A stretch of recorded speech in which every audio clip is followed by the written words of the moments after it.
When you think of the royal family, the name Windsor comes to mind. Their legendary moments spanning Queen Victoria's empire in the 19th century, the abdication crisis and World War II heroics of the 20th century, and their viral TikTok moments and reality television appearances in the 21st century. The Windsors represent Britain's most visible aristocratic brand, commanding global headlines with every wedding, scandal, and constitutional crisis. Their lives unfold under constant media scrutiny, their every move dissected by tabloids and social media influencers who treat royal watching as a competitive sport. Yet, on another side of the prodigious ruling Windsor family lies a shadow dynasty that has quietly conquered Britain from within. A German family so successful at infiltration, they now control hundreds of millions in tech fortunes, while carrying hyphenated surnames into the throne's future. On today's episode of Old Money Luxury, we unveil the Mountbattens,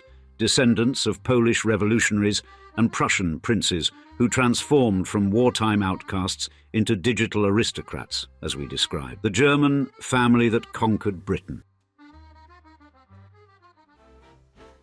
In case you haven't noticed, the Mountbattens have gone and done it again. While you were sleeping, this dynasty of former German princes has been quietly amassing somewhere between $300 and $500 million, and they've done it with the kind of style that makes the Kardashians look like amateurs. George Mountbatten, 4th Marquess of Milford Haven, leads the money parade with his $200 to $300 million tech fortune. This is a man who looked at his centuries-old naval heritage and thought, you know what, I'll sell price comparison websites instead. He flogged uSwitch for up to $400 million in 2006, then bought himself a thousand-acre polo facility in Hampshire because apparently regular golf wasn't aristocratic enough. Meanwhile, Norton Knatchbull sits pretty on Broadlands estate, the same Hampshire paradise where both Elizabeth II and Princess Diana spent their wedding nights.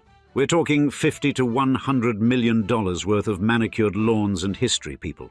The man is Prince William's godfather and King Charles's second cousin, which in posh circles means he's basically got a backstage pass to the monarchy.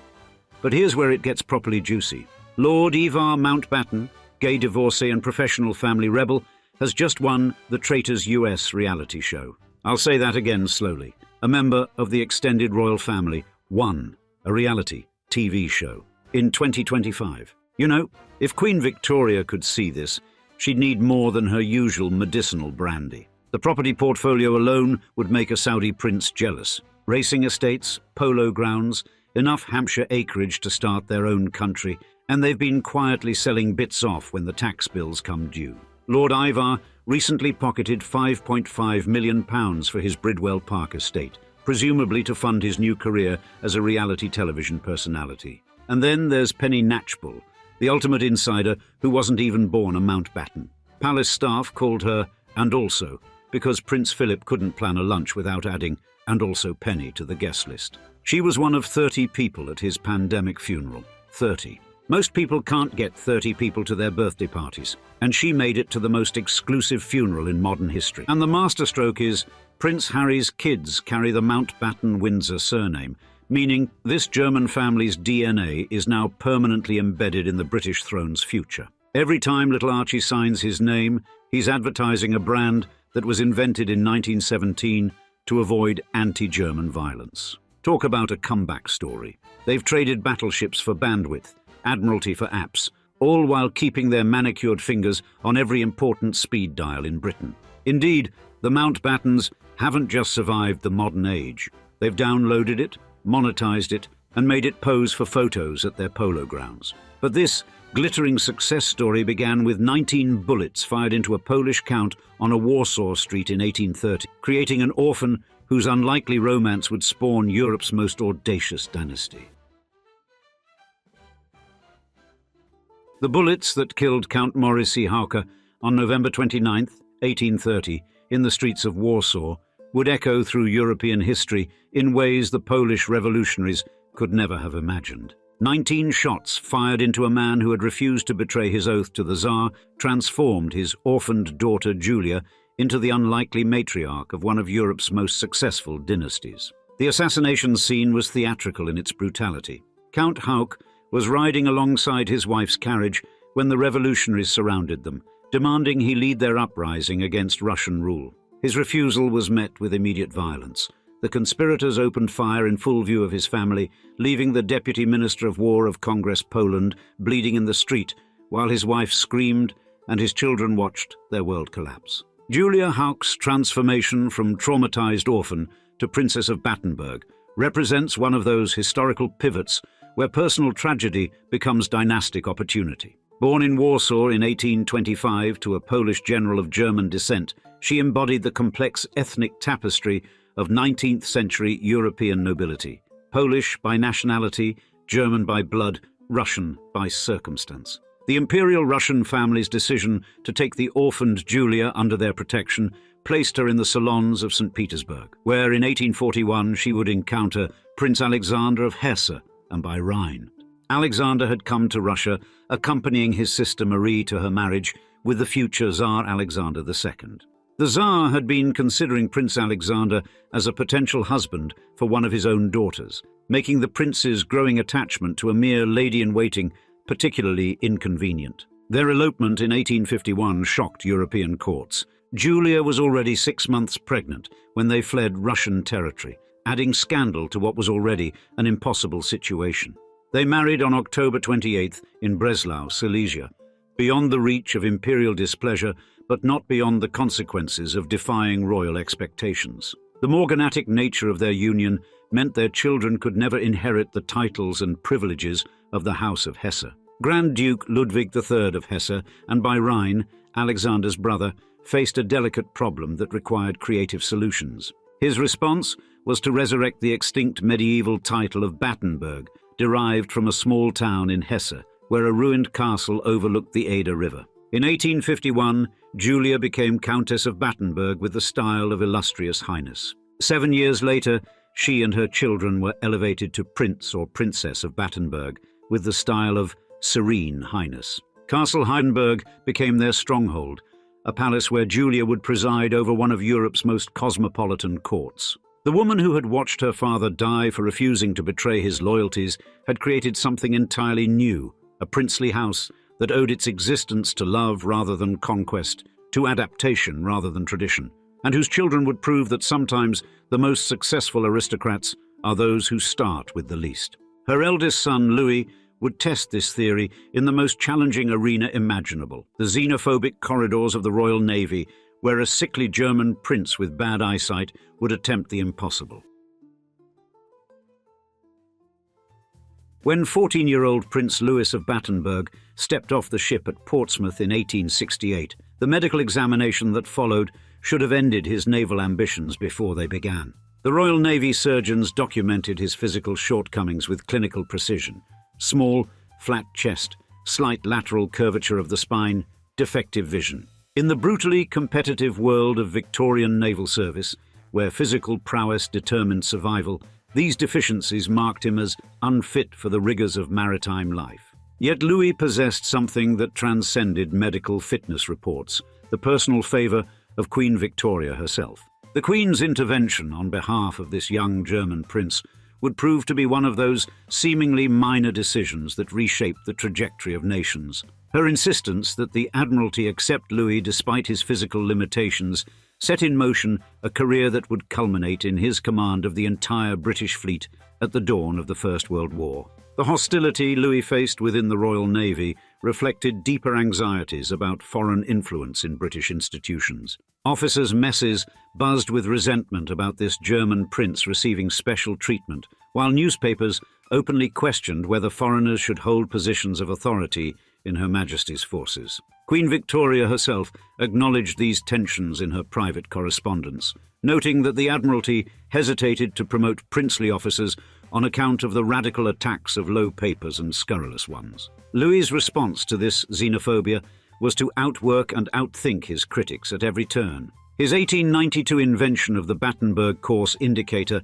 demonstrated the kind of technical innovation that earned respect even from those predisposed to dismiss him as a privileged interloper. This wasn't ceremonial dabbling. The device revolutionized naval navigation by providing accurate relative velocity calculations in an era before electronic instruments. The transformation of his prospects came through marriage. Princess Victoria of Hesse, and by Rhine, was Queen Victoria's granddaughter, and when Louis married her in Darmstadt on April 30th, 1884, he was marrying into the heart of British royal influence. The Queen attended the wedding personally, and legend holds that the famous Battenberg cake, that pink and yellow checkered confection, was created specifically for the occasion. Whether true or not, the story captures something essential about how Louis was transforming his family's image through association with British traditions. His rise through the naval ranks accelerated after this marriage, though he was careful to accumulate genuine achievements that could withstand scrutiny. By 1912, the sickly German teenager, who had needed royal intervention to enter naval service, had become First Sea Lord, the professional head of the Royal Navy. The supreme irony of a German prince commanding British naval forces while his relatives served in the Kaiser's military was lost on no one. Yet Louis's preparations for war, including his crucial decision to keep the fleet mobilized after a review in July 1914, positioned Britain's naval forces for immediate action when conflict erupted weeks later. History would vindicate these preparations, though Louis himself would not survive politically to see that vindication. His forced resignation in 1914 cleared the path for his son, Lord Louis Mountbatten, whose appetite for achievement would be matched only by his hunger for pleasures that would make his father's worst critics seem prophetic. The marriage of Lord Louis Mountbatten to Edwina Ashley in 1922 brought together £2 million of inherited wealth and appetites for extramarital adventure that would scandalize even the libertine standards of 1920s high society. While Mountbatten earned a modest £610 annually as a naval officer, his wife's inheritance from her grandfather, Sir Ernest Cassel, transformed them into one of Britain's wealthiest couples. Their Brookhouse penthouse on Park Lane became the stage for a marriage that redefined aristocratic decadence, featuring 30 rooms, including a private cinema decorated with Rex Whistler murals and Mountbatten's bedroom designed to replicate a ship's cabin, complete with recorded engine noises. Mountbatten would later acknowledge with remarkable candor that he and Edwina spent all our married lives getting into other people's beds. This admission, shocking in its directness, barely scratched the surface of their sexual adventures. Edwina's affairs numbered at least 18 by conservative estimates, ranging from polo players to politicians, from Indian princes to American millionaires. The scandal that nearly destroyed them erupted in 1932 when Society Whispers linked Edwina to Leslie Hutchinson, the black American cabaret singer who had become the sensation of London nightlife.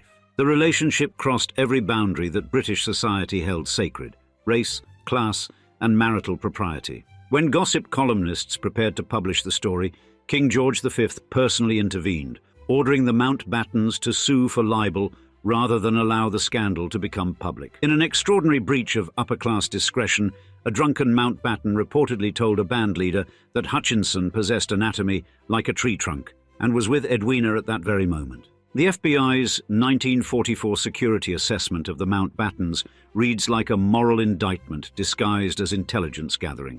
Declassified files describe them as persons of extremely low morals with specific allegations about Lord Louis that would destroy any public figure today. The Bureau documented claims that he was a homosexual with a perversion for young boys, alleging he frequented the Red House, an upmarket gay brothel in Malta. FBI agents detailed what they described as his fetish for uniforms: handsome young men in military uniforms with high boots and beautiful boys in school uniform. These were not vague rumors, but specific intelligence reports about a man who would soon oversee the partition of India. As the last Viceroy of India, Mountbatten presided over one of history's great humanitarian catastrophes while conducting the negotiations from palaces of unimaginable luxury. His wife's passionate affair with Prime Minister Jawaharlal Nehru added another dimension to an already complex political situation. The love letters discovered beside Edwina's deathbed suggested this relationship transcended diplomatic friendship, raising questions about how personal entanglements may have influenced decisions that affected millions of lives. The IRA's assassination of Mountbatten on August 27, 1979, delivered their verdict on his legacy with £50 of gelignite, killing him alongside his 14-year-old grandson, Nicholas, and 2 others. Yet even as the IRA's bombs scattered Mountbatten's remains across Donegal Bay, his family was already evolving beyond the scandals and imperial ambitions that had defined his generation, preparing to conquer territories he could never have imagined.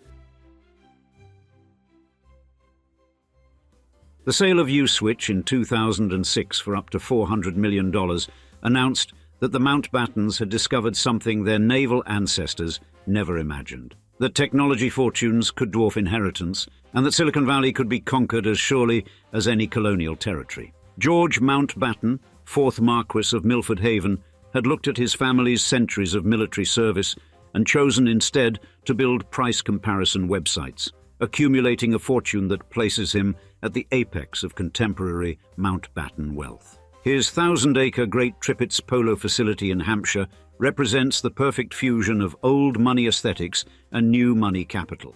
While George was disrupting digital marketplaces, his cousin Lord Ivar Mountbatten was disrupting the family itself. His 2018 marriage to James Coyle marked the first same-sex wedding in the extended royal family's history, shattering centuries of carefully managed propriety. 7 years later, he would add another first to the family record by winning The Traitors US, a reality television competition that previous generations of Mountbattens would have considered beneath contempt. The trajectory from closeted aristocrat to openly gay reality TV champion illustrates how completely the family has adapted to 21st century cultural dynamics. The Mountbatten influence now flows most powerfully through those who married into the name. Penny Knatchbull's decades-long intimacy with Prince Philip earned her the sardonic nickname "and also" from palace staff, weary of hearing the Duke of Edinburgh append "and also Penny" to every invitation list. Her presence among the mere 30 mourners at Philip's pandemic-restricted funeral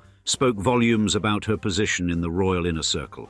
When blood relatives were excluded by COVID protocols, she remained essential. Norton Knatchbull, 3rd Earl Mountbatten of Burma, maintains the traditional approach from his seat at Broadlands, the Hampshire estate where royal honeymoons have begun since Elizabeth II spent her wedding night there in 1947. His roles as Prince William's godfather and King Charles's second cousin keep the family anchored in royal tradition, even as younger members embrace Instagram stories and television contracts. The estate itself, valued at $50 to $100 million, serves as both historical monument and active symbol of enduring Mountbatten influence. The hyphenated surname Mountbatten Windsor now carries into future generations through Prince Harry's children Archie and Lilibet. This linguistic fusion represents the ultimate success of a family that transformed itself from German outcasts to British establishment pillars in a single generation.